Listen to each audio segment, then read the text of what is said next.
Welcome back to Landmarks Discovered. In this episode, we're celebrating the 2022 Robert I. Ballinger Award winner, 89 Middle Road.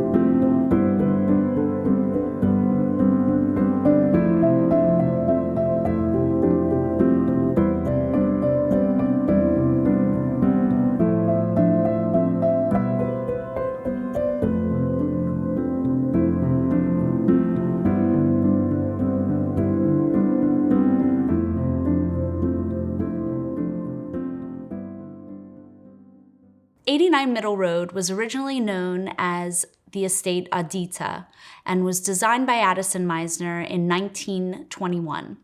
Representing one of his early commissions, the property was constructed just 2 years after the completion of the Everglades Club in 1919. This year has added significance as we celebrate the 150th anniversary of the birth of the architect Addison Mizner.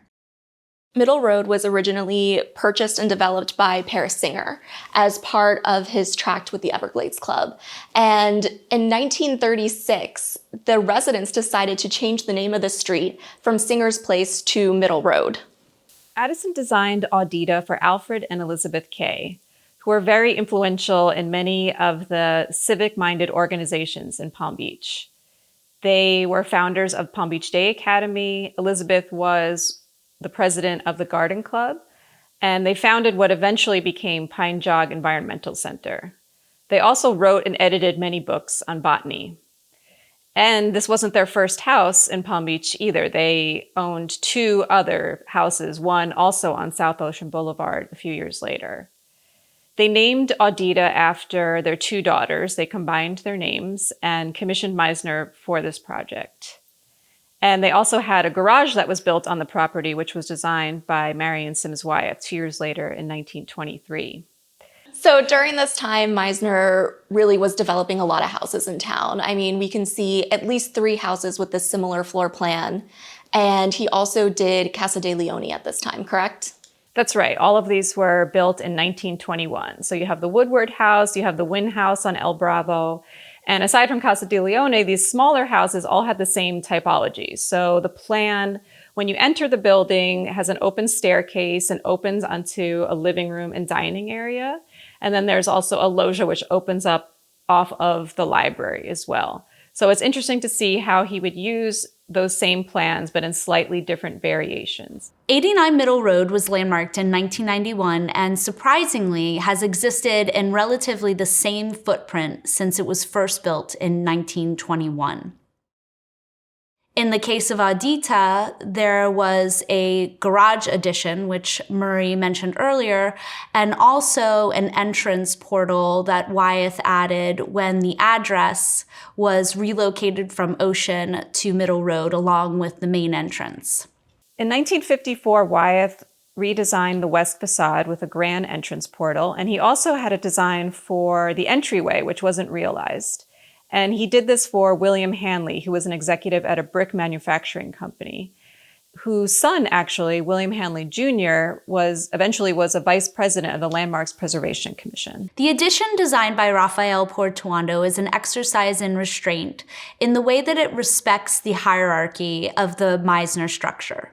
89 Middle Road is also a wonderful example of just how flexible the Landmarks Preservation Commission can be when there is a really sensitive design that's presented. And we've had great examples of this with our past Ballinger Award winners. We've seen where true preservation is at the forefront with Duck's Nest, where they basically kept everything the same. And then with 89 Middle Road, we see these modern additions that still respect the historic elements of the house. This year's award not only recognizes the property's exceptional design, but also the teamwork required to overcome the obstacles encountered during the course of construction. And for this episode, we sat down with the owner, Larry Morasutti, the architect, Rafael Portuando, and the builder, Ed Curry, to talk about the project. The Kluge property was something that we knew about, just because many people in Palm Beach knew about it. At one point it's reported that he was the richest person in North America, and he went around in a short period of time knocking on doors and as I understand it, buying houses by writing a check that might have been more than market value to people, and assembled about 4.5 acres. And this, as Ed said, was the guest house. And Sir Peter Wood, that bought it, ultimately from Columbia University, I got to know and was able to buy it from Sir Peter.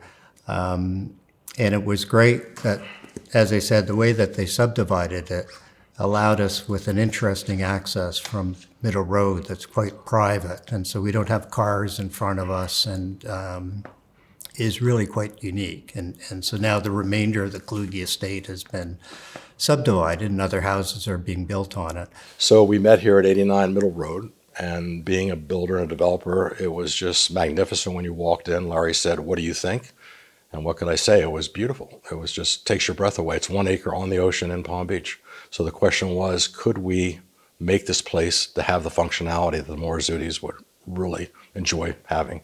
And we went through some things, talked to Larry and Karen, and we came up with a program that we thought would work. So the next step was to go to and this was Raphael's idea, to have the landmark commissioners come to the property and see it themselves. I think from that meeting, we got the confidence that we could do what we wanted to do. So the next step was to hire the remaining team, which was Philip Chappelle. We brought aboard to work with Karen and Larry on the inside, and then we had Adam Mills as the landscape architect, and Raphael and his staff, and then of course Larry and Karen.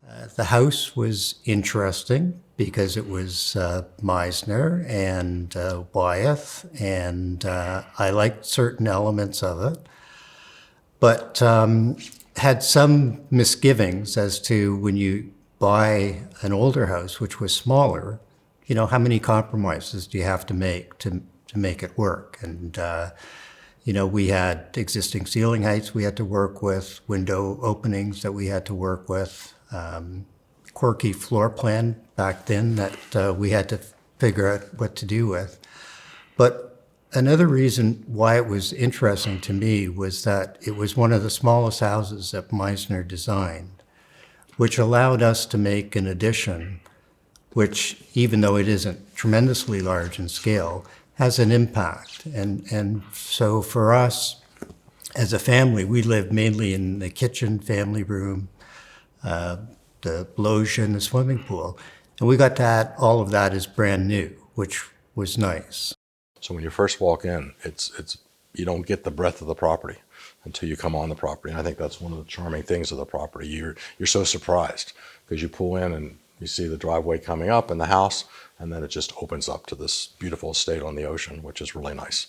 And I think we visualized that from the beginning, what it could be, because it was they kept it maintained, but it didn't have the feeling that it has now of more of an estate house on the ocean, which is what we wanted to create. So when Addison Mizner first designed the house, the entrance was off of South Ocean. And the exit from the stair hall was actually the front door. That was in the 1921. Then in 1950s, like 1954 or so, Wyeth took over, and they switched the address from South Ocean to Middle Road. And so at that point, he added the Palladian entrance.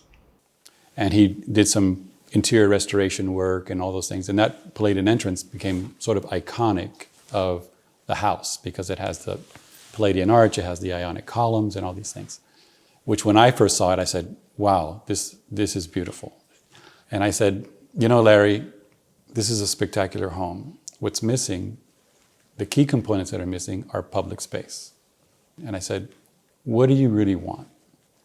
Because it doesn't make sense to do something huge if you're going to lose the charm of this house.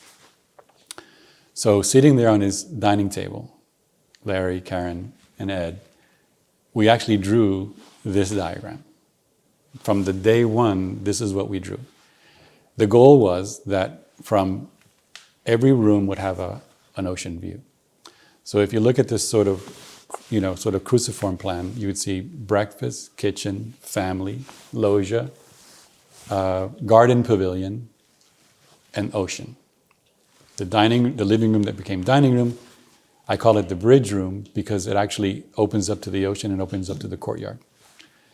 And by designing the kitchen in that location, one of the charming things about the house was that the house wasn't a courtyard house, it was a sort of lineal house. And it was the first time we were to capture one of the goals of Mizner and Wyeth and Volk and Fatio, which was the sort of intimate courtyard.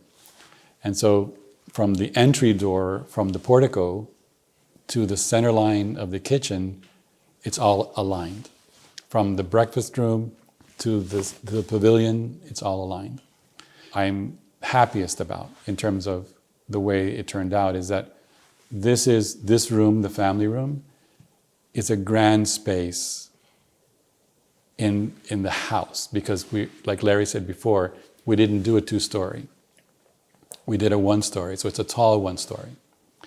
And this ceiling pattern actually comes from all around the world, but there's a house in Cuba, which is the DuPont Villa, which has a similar ceiling, which is kind of Moorish and detailed. We were doing a beautiful villa with a great scale that didn't overwhelm the existing house, that played homage to Mizner and Wyeth. And at this point, I feel honored to have been part of that sort of legacy of these two incredible architects. The other thing that really made this whole project was taking advantage of the garage and getting the cabana approved, because what we added were 2 different buildings on the property, which gave it more of an estate feel. The garage was a flat roof. It was falling down. We couldn't demolish it, so we had to work with what we had. And I think Raphael did a heck of a job of turning that building into it's a beautiful apartment with a garage, a gym, and has a great terrace with the design when you come in. It's a gatehouse. That's what we called it. I think you named it the gatehouse. Right. So you have these other buildings on the property which extended the estate. And then getting the cabana approved was something we thought we might have trouble doing, but we had it approved. And I think that was a big addition to the whole plan, because now you have these separate buildings on this estate, which make it even more of an estate. So those 2 things I think were really helped. Right, and the other thing too is because we were elevated off, we're like at elevation 18 or something. 20. Yeah, almost 20. Yeah. We are able, so right now you enter and there's the sort of the entry cottage, which has the garages, but we didn't want to add more garage doors. So the fact that we were so high up, we were able to actually park the cars below the house. And I thought that was a key component in terms of not overwhelming the historic part of the house. And adding the cabana, I mean, some people would think kind of crazy because you're cutting off part of your ocean view. But it really doesn't, because it's quite open. And actually, the architecture is very nice to look at, and it mirrors what's at the loggia. And in this particular case, the 3 arches align with the 3 arches, align with the center line of doors. But there's nothing more beautiful than looking through a building to something else.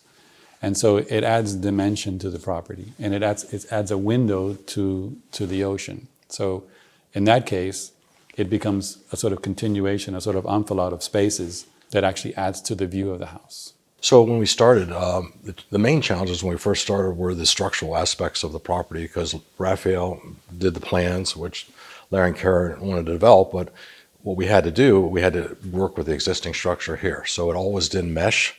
So there were a lot of really very detailed structural things done in this house to put the office where it is, the back bedrooms, to rearrange everything structurally.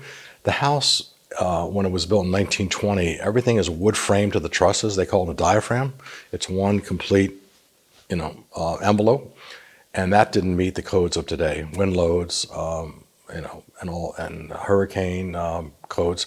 So we basically had to redo the whole diaphragm, which meant sistering onto those studs and going up to the roof. And then once we started taking everything down to the studs, it's just every time you turn around, there was a new challenge to take care of. And it's always trying to keep the balance of the design that we were trying to achieve and then doing the right thing structurally. That was the main challenge to this whole project. So the structural was the main thing in the beginning. Then the pandemic hit, and that put a whole twist on what we were doing. Materials became short. So it was a constant challenge, and Larry was involved in all of that and was with us all the way, which, he knew everything that was going on and all the good news and the bad news. I remember one conversation with Ed just saying to him, finish the outside and let it get ready for a hurricane, and let's see where the world's going to go before we do much more. And fortunately, we saw some light, and the pandemic hit hard, but the light started not too long afterwards. And so it looked like the world wasn't going to go into the abyss. The other thing that was kind of interesting was for a Mizner house with Wyeth involvement, there weren't a lot of interior architectural details. And one of the things that the three of us wanted to do was to have more interior architectural integrity. So this ceiling, the cypress ceiling that Raphael mentioned in the family room, never existed, obviously. This is part of the new house. We did an elaborate plaster ceiling in the dining room, which didn't exist. We did an elaborate ceiling in the living room, hand done here in Pecky cypress that didn't exist. All these surrounds of stone, add to the integrity of the architecture, and Raphael designed the window surrounds and so on. So we wanted to try to get the interior of the house architecturally in keeping with the exterior. Like the exterior has this great sense of more Wyeth in the front and Mizner in the back, and now a fair amount of Portando. So we had great exterior architecture, and we just wanted to have the interior sort of be, in keeping with that. And I think we achieved that. One of the things that, talking about the interiors that Raphael always does, the exterior always becomes part of the interior. Raphael is very good at designing your see-through to gardens, so it always becomes into the house. So even though it could be a little different, it's still part of the main architecture. That's something he does really well. And Adam Mills was helpful in designing a lot of the areas where we have landscaping or patios. Philip Chappelle as well was quite helpful in terms of laying out rooms and looking at the scale of things. And the other unique part of the interiors is that we had a lot of Toronto craftspeople, many of which are very active in Palm Beach, doing work here. The interiors of the space, my wife, Karen, was tremendously involved in. So it's an eclectic mix of furniture and art, and she was able to skillfully execute, not only with the, just furniture and artwork, but, taking great care with, bathrooms and so on. I mean, we didn't want to have any drywall. Everything had to be stone in every bathroom. And so that made Ed's job a little bit more difficult, but, and maybe with hindsight, I should have bought a quarry before we started, but. The floor comes from Spain. It's a limestone. It was installed, and then it's all sanded again and cut, so it looks like one monolithic slab. So, when you look at it, it just looks like it was put in big pieces, but it's actually was like 3 by 3 pieces. So there were a lot of things like that, and like Larry mentioned about the bathrooms and the marble, we should have bought a quarry. All the bathrooms have slab that's all book match, which takes a lot of detail and a lot of time. You just don't put it up. You have to match every vein. But the end result is when you walk in, you're looking at something that's like a piece of art.